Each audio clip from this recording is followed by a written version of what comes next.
اگر میری ویڈیوز آپ کو اچھی لگتی ہیں تو پلیز چینل کو ضرور سبسکرائب کر۔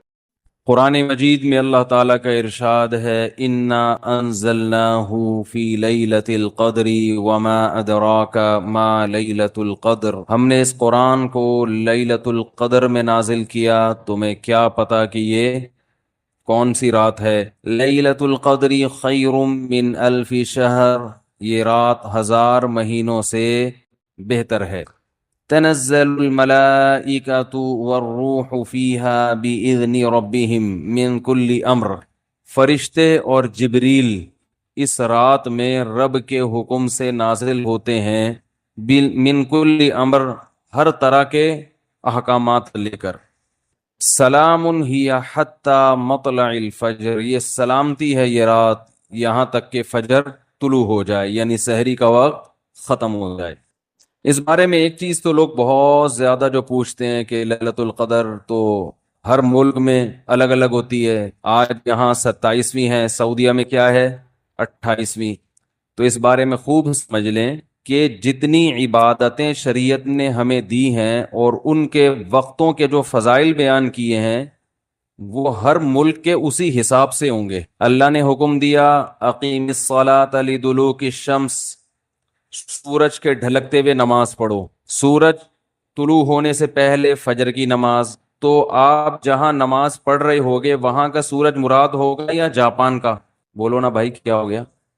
بھائی جاپان میں ہو تو جاپان میں سورج طلوع ہو رہا ہے، پاکستان میں ہو تو پاکستان میں، ابھی جاپان میں تو پتہ نہیں کیا ٹائم ہو رہا ہوگا۔ تو جیسے نمازوں کے اوقات ہر ملک کے اپنے حساب سے ہوتے ہیں، سعودی عرب میں فجر کا ٹائم جب داخل ہوتا ہے تو ہمارے ہاں فجر گزر چکی ہوتی ہے، مغرب اشراق کا وقت بھی ختم ہو چکا ہوتا ہے۔ تو اب کوئی کہے کہ میں سعودیہ کے حساب سے چلوں گا، تو سعودیہ میں تو بھائی فجر کی نماز جب آپ ہو رہی ہوتی ہے تو یہاں سورج طلوع، بلکہ یہاں جب فجر ہو رہی ہوتی ہے وہ تو پیچھے ہے نا 2 گھنٹے، ہاں یہاں سورج طلوع ہو چکا ہوتا ہے، وہاں عشاء کی نماز ہوتی ہے، وہاں مغرب کی ہوتی ہے اور یہاں عشاء کی ہو رہی ہوتی ہے۔ تو جیسے نمازوں میں ہر ملک کا اپنا ایک طریقہ ہے، اپنے وقت ہیں، تو ایسے ہی جو سال کی تاریخیں ہیں، عید ہے، بقرعید ہے، یوم عرفہ ہے، لیلۃ القدر ہے، آخری عشرہ ہے، یہ سب اس ملک کے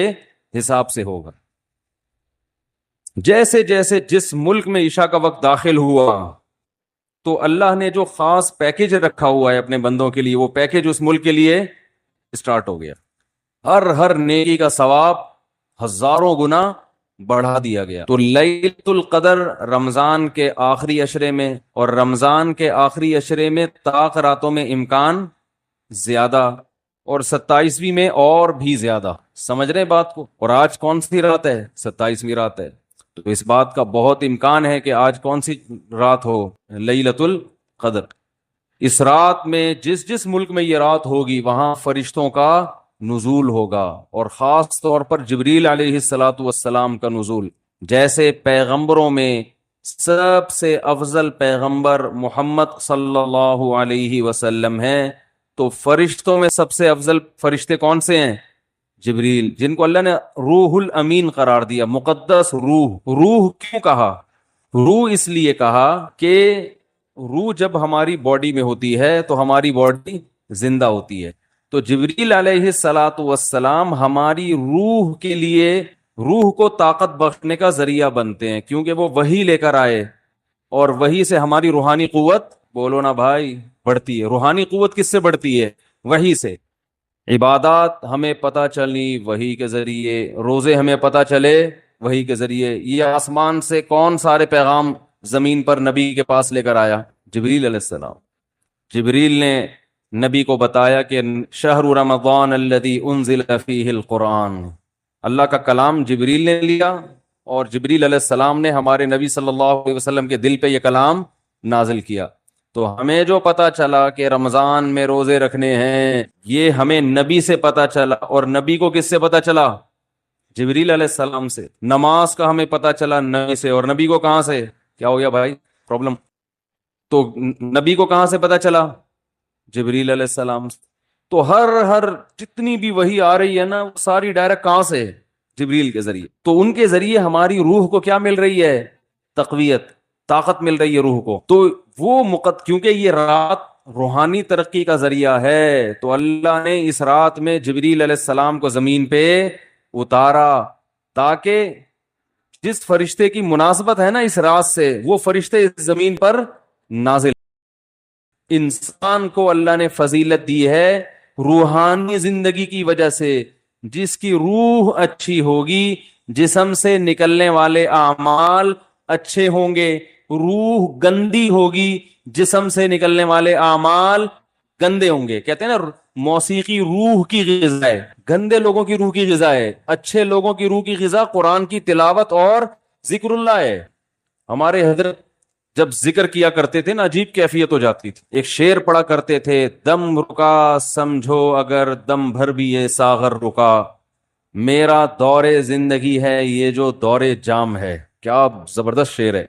اللہ کے ذکر کو نا شراب سے تعبیر کیا ہے. جیسے شرابیوں کو شراب محبوب ہوتی ہے نا، اور شراب خانے میں جب وہ جاتے ہیں، میں خانہ جسے کہتے ہیں، آواز صاف آ رہی کہ نہیں آ رہی؟ میں خانے میں شرابی جاتے ہیں تو شراب کے جام چل رہے ہوتے ہیں، ادھر ایک پیا ختم ہوا لیا دوسرا پیا، ٹھیک ہے نا.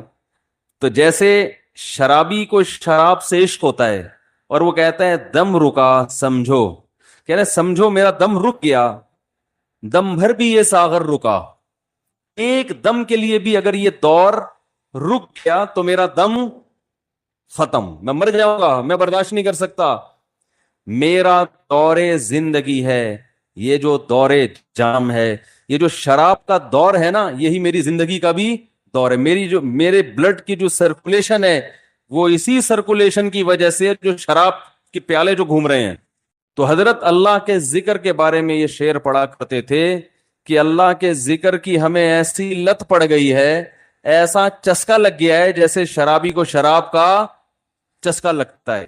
تو حضرت بڑے مزے سے ذکر اللہ کے بارے میں یہ شعر پڑھا کرتے تھے، دم رکا سمجھو اگر دم بھر بھی یہ ساغر رکا، کہ اللہ تیرے نام کی لذت اور تیرے نام کا چسکا ہمیں ایسا لگ گیا ہے کہ دنیا کی کوئی بھی نعمت ہم سے چھین لی جائے ہم مریں گے نہیں.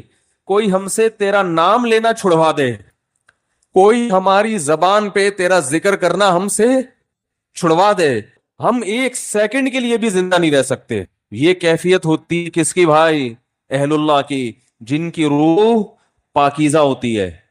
اور جن کی روح ناپاک ہوتی ہے، جب تک وہ اداکاراؤں کے ڈانس اور ناچ نہ دیکھ لیں اور ان کے ناچ گانے کا میوزک نہ سن لیں، ان کی روح کو تسکین بولو نا بھائی نہیں ملتی. تو روح کی بات ہے. جیسے ہیروئنچی کو اور شرابی کو اس کی باڈی کو تسکین ہیروئن اور شراب سے ملتی ہے، لیکن جس انسان کو اس گندگی کی عادت نہیں ہے اسے تسکین کے لیے شراب اور ہیروئن کا سہارا نہیں لینا پڑتا. اسے تو بدبو آتی ہے، اسے تو گھن آتی ہے. تو مسئلہ ہی سارا کس کا ہے بھائی؟ روح کا ہے. تو اللہ تعالیٰ نے جبریل علیہ الصلاۃ والسلام کے ذریعے انسان کی روح کو طاقت دی ہے. تو روح پاکیزہ بنتی ہے برے اعمال کو چھوڑنے سے اور عبادت کرنے سے. اور جیسے جیسے عبادت کرتا ہے انسان، روح اور زیادہ پاکیزہ ہونا شروع ہو جاتی. یعنی اگر آپ کی روح میں پاکیزگی نہیں ہے تو آپ عبادت شروع کر دو، پیدا ہونا شروع. اور جیسے جیسے پاکیزگی آئے گی، عبادت جو مشکل لگ رہی تھی وہ عبادت آسان ہونا شروع ہو جائے گی. تو آج باڈی کی طرف تو ہماری قوم کی تو نہ باڈی کی طرف توجہ ہے نہ روح کی، لیکن میں تو ان لوگوں کی بات کر رہا ہوں جو لبرل لوگ ہیں، وہ روح کو تو بالکل فوکس کرتے ہی نہیں ہیں. اور ہمارے ہاں تو نہ روح کی فکر اور نہ جسم کی فکر، کسی چیز فکر لیس، ٹینشن فری زندگی. ٹینشن تو فری نہیں ہے لیکن فکر فری کہہ سکتے ہیں، جس کی وجہ سے ٹینشن ہی ٹینشن، کیونکہ جب نہ ادھر کے نہ ادھر کے تو پھر ظاہر ہے کھا کھا کے دھماکے سے پھٹ جائیں گے اور روحانی زندگی کا تو بیڑا غرق. تو رمضان میں اللہ تعالی دیکھو روح کو طاقت ملتی ہے نفس کے خلاف مجاہدہ کر کے.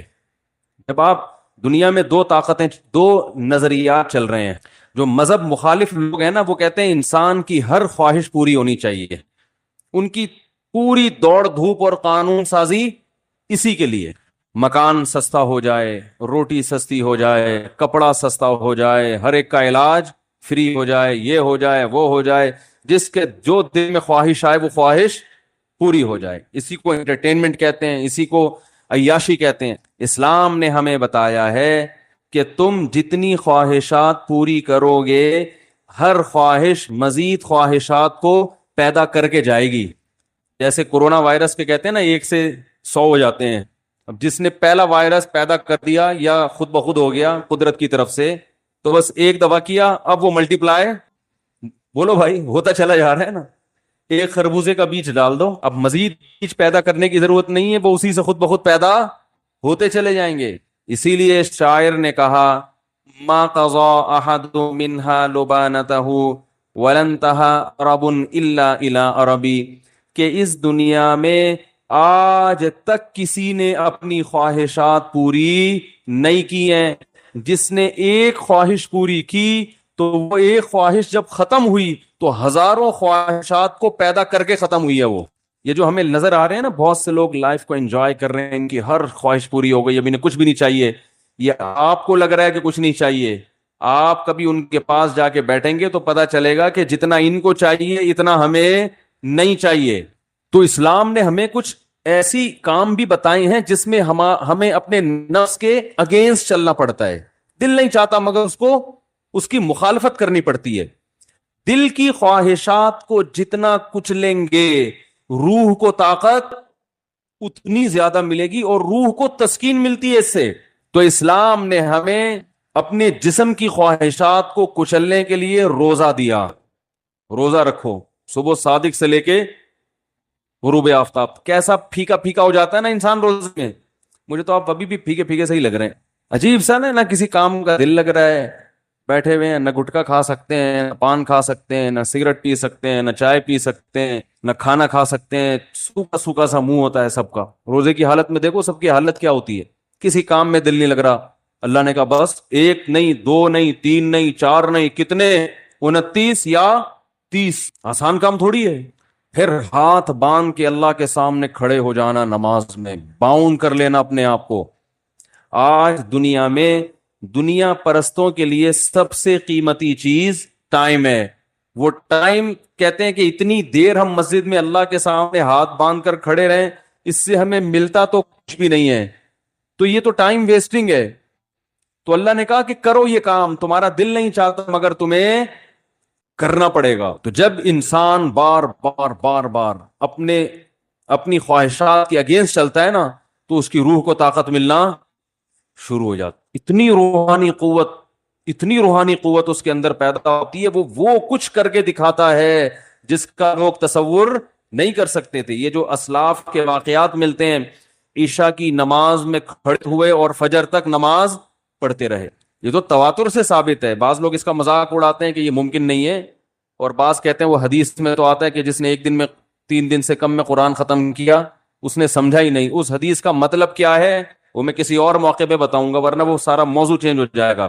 اسلاف سے، صحابہ سے تواتر کے ساتھ ثابت ہے کہ ایک ایک رات میں، ایک ایک رکعت میں پورا قرآن ختم کیا انہوں نے. حدیثوں کا مطلب جو ہے نا پروفیسروں سے مت پوچھو، یہ صحابہ اور تابعین سے پوچھا کرو کہ کون سی حدیث کا کیا مطلب ہے. حضرت عمر رضی اللہ تعالی عنہ نے حضرت عثمان کی طرف ایک دن اشارہ کر کے فرمایا کہ مجھے اس شخص سے محبت کیوں نہ ہو، یہ وتر کی 1 رکعت میں پورا قرآن پڑھ لیتے ہیں. وتر کی جو 30 رکعت ہے نا، اور حجر اسود کے سامنے کھڑے ہوتے ہیں اور پوری رات 1 رکعت میں پورا قرآن. حضرت عمر کا اپنا معمول کیا تھا، فجر میں اتنی لمبی نماز پڑھاتے تھے، آج تو ہم افورڈ ہی نہیں کر سکتے. صبح صادق کا وقت جب شروع ہوتا تو نماز شروع کی جاتی، اور سورج نکلنے سے پہلے سلام پھرتا تھا فجر کا. کتنے گھنٹے کی نماز ہو گئی فجر کی. اور نماز میں تلاوت کرتے کرتے کرتے بعض دفعہ اللہ کے خوف رو کے گر جایا کرتے تھے. فجر میں حضرت عثمان رضی اللہ تعالیٰ عنہ پوری سورہ یوسف پڑھتے تھے. ایک تابعی کہتے ہیں کہ میں نے سورہ یوسف حضرت عثمان کے پیچھے فجر میں سن کے یاد کر لی، زبانی یاد ہو گئی مجھے. کتنی لمبی لمبی ان لوگوں کی نمازیں تھیں، کتنی لمبی لمبی ان لوگوں کی دعائیں تھیں، کتنی. آج بالکل عبادت کا ذوق اور شوق ختم. اور پہلے عورتوں میں عبادت کا ذوق مردوں سے بھی زیادہ تھا. مرد تو وہ چھڑے چھڑے پہ جا کے بیٹھ گئے, دو چار لونڈے لپاڑے بیٹھ گئے, کچھ ادھر بات کر لی, کچھ ادھر چلے گئے, ڈبو اسنوکر. خواتین تو گھروں میں وہ تو عبادت میں آگے تھیں. آج سب کے ہاتھ میں کیا آ گئے؟ موبائل, واٹس ایپ, بس ہر وقت. میری والدہ اللہ ان کی مغفرت فرمائے, آخر عمر میں تقریباً 1.5-2 سال ان کا دماغ کام نہیں کرتا تھا. جیسے قومے کی کیفیت ہوتی ہے نا, یہ ہو گئی تھی کیفیت. تو ہوش نہیں تھے ان کو, کوئی بات بتاؤ سمجھ میں نہیں آتی تھی. لیکن تسبیح جیسے ہی پکڑاتے تھے نا, فوراً چلنا شروع, اور زبان بھی چلنا شروع. کیوں؟ لاشعور میں یہ چیز, بولو نا بھائی, بیٹھ گئی. کیونکہ زندگی بھر تسبیح پڑی ہے نا, تو اب ہوش نہیں ہے. تو جیسے ہی تسبیح ہاتھ میں آئی, اللہ کا نام شروع. میرے بڑے بھائی جب سورہ یاسین کی تلاوت کرتے ان کے سامنے, تو سورہ یاسین کا تلاوت کے جو کوئی لفظ چھوٹ جاتا نا, تو وہ ان کی زبان سے نکل جاتا تھا. جیسے آخری لفظ آ رہا ہے نا مبین, تو وہ رک گیا, تو وہ ان کی زبان سے نکل. ایک لاشعور میں سورہ یاسین بہت پڑھی ہے انہوں نے.